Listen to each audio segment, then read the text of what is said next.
Hello everyone and welcome back to my channel. Today we'll be continuing into part 2 of What If Goku Never Stopped Training.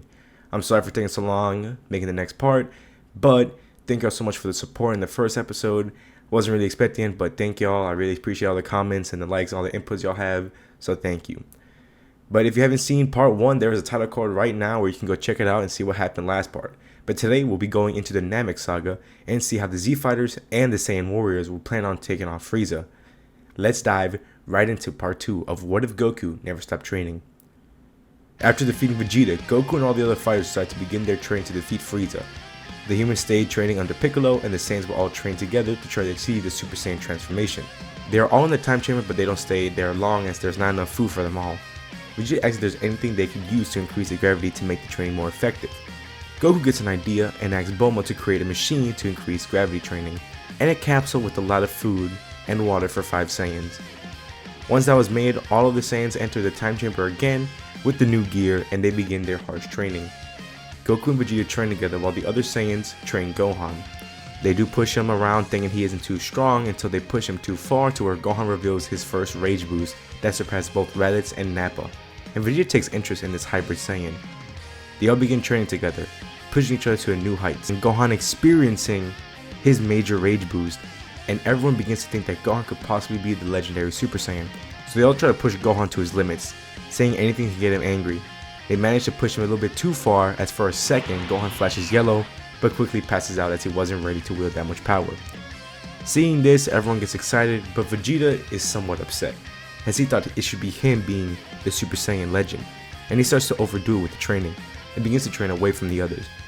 And he would go in the gravity room alone one night, and puts on a level too high for him to handle, but he pushes himself as he grows more enraged, until a big explosion erupts and wakes up everyone.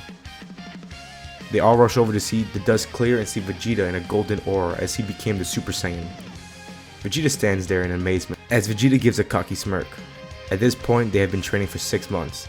They continue on, and not soon later, Goku manages to gain the form as well. And with Goku being a fighter who knows how to perfect techniques, and with more fighters, both him and Vegeta learn about the grades of Super Saiyan quickly. Meanwhile, with the Earthlings and Piccolo, they decided they wanted to go to Namek to get a new Guardian and meet Piccolo's races. They arrive in Namek in a month and are greeted kindly, and Namek is peaceful as Frieza doesn't know about the Dragon Balls, so that there's no threat on Namek. The Z-Fighters would have met Elder Guru, but Nail wouldn't let them until they can beat him in a fight. And currently Nail stands at a power level of 42,000, which is a lot stronger than all the Z-Fighters, but Tien stands up saying that he can handle Nail. They get into a fighting stance, and when it starts, Tien powers up to the Kaioken times 3, which makes him stronger than Nail, and with one easy attack to the stomach, Nail has fallen, and Tien powers down and gives Nails a hand. Nail is impressed with these humans and allows them to meet Guru, and he reads their mind and sees the reason why they are here. He knows about their plan of defeating the Emperor Frieza and finds it to be a noble cause, as not only he allows them to bring a young Namekian Dende to Earth, but also unlocks their potential, and all of them would have an increase in power. Now, all of them would have a different boost, as in the anime, Gohan got an 8 times boost while Krillin had a 2 times boost. So we would give Krillin and Yamcha both the same multiplier, while Chaozu would have a 1.5 multiplier, and Tien personally has the best potential as a human besides Roshi, so I will be giving him a 3.5 times boost, which I think would be fair. And with Piccolo fused with Kami, it would give him a high boost, and we'll say 6 times multiplier would be a good bet. Now here are the new power levels. Piccolo at 96,000, Tien at 52,000, Krillin and Yamcha both at 24,000, and Chaozu at 15,000. They decide to stay on Namek for a bit to train with Nail, and Tien even teaches the Kaioken to everyone, and having this, it brings Piccolo to a new advantage as Namekians can regrow limbs, so this will be really helpful especially for Nail. Back on Earth, the Saiyans continue their harsh training, and it's been a few months, and Goku and Vegeta managed to perfect the Super Saiyan transformation, and with Gohan has achieved it himself. Their power levels are Goku and Vegeta at 2.5 mil in their base with 125 mil in Super Saiyan, Gohan at 1 mil and 50 mil in Super Saiyan, and both Raditz and Nappa are both at 900,000. A few months would pass along and the humans and Piccolo will return back to Earth. Goku is impressed with the power Piccolo has gotten. Piccolo asks Goku for a sparring match, and Goku would have said no, but he does warn Piccolo. Their match begins and it's obviously on Goku's side, and with Piccolo is on edge, until he smirks and begins to power up and activate Kaioken times 20, which surpasses Goku's base. Goku's impressed, but says that they have found a new form too, and he begins powering up into Super Saiyan. This power shocks Piccolo and the humans, as Goku also stacks Kaioken with the form, and shoots his power up and leaves Piccolo stunned on how strong the Saiyans could have grown so rapidly. Vegeta steps in saying that the Saiyans will begin to leave to take out Frieza and his army. Piccolo would have liked to go, but makes himself and the humans stay on Earth in case there's any trouble that happens on Earth. So the Saiyans and Gohan would all leave Earth to go to the nearest Frieza planet. It would take them a few months using the same ship that they used to get to Namek, but once they arrive on the Frieza planet, they are surrounded by a bunch of Frieza's army. But they all, without effort, beat all the soldiers. They send a message to Frieza about what is going on, and this makes him glad that he gets the chance to finish off the Saiyans. It would take a bit for Frieza to arrive, so he sends the Guinea Force since they are closer, and would arrive quicker. The Saiyans would decide to wait for Frieza's arrival, and then Vegeta sets his 5 power levels he knows all too well. He warns everyone, and he does say that they are all weak compared to them, so they shouldn't be a problem to deal with. Goku asks Vegeta if they can let Gohan fight them all on his own, which shocks Gohan as he is only 9 years old at this point, but Vegeta agrees as Gohan is far strong enough to beat them all, and Goku wanted to see what Gohan is capable of. The Guinea Force would arrive and meets up with the Saiyans. Everyone has their power levels suppressed to make Ginyu think that they are all weaker than them. The Guinea Force will decide who will fight first, while Vegeta sends Gohan to fight them on his own, and this makes all of them laugh, really underestimating Gohan, as they let Goldo fight him on his own.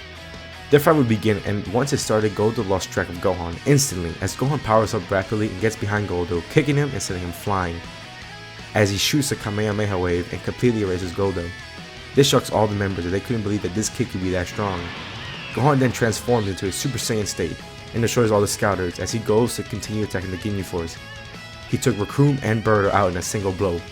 Jason and Ginyu start to show fear as Ginyu prepares his body change technique, but Gohan dodges it as Vegeta did notify Goku and Gohan about the Ginyu's ability, and quickly punches both Jace and Ginyu as Gohan eliminated the entire Guinea Force on his own, which Vegeta was pleased about. Not long after, Frieza and his army arrives as he sends all of them, including Dodoria and Zarbon. The fight immediately begins with them beating many soldiers, and Zarbon and Dodoria were easily handled without a problem.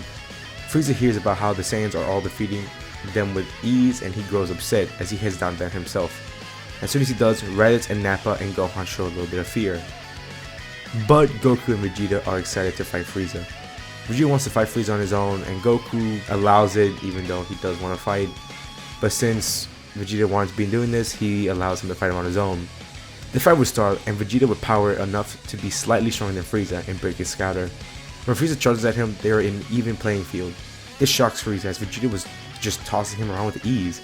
Seeing this, Frieza powers up to his second form, and Vegeta would power up too, continue to overpower Frieza, and Frieza begins to grow angry and powers up into his third form. Frieza then mocks them, saying that it is over. Vegeta just laughs, saying he has something that Frieza fears most of, and Frieza is confused until Vegeta begins powering up and a golden aura forms around him. Frieza begins to show fear as he is shaken up.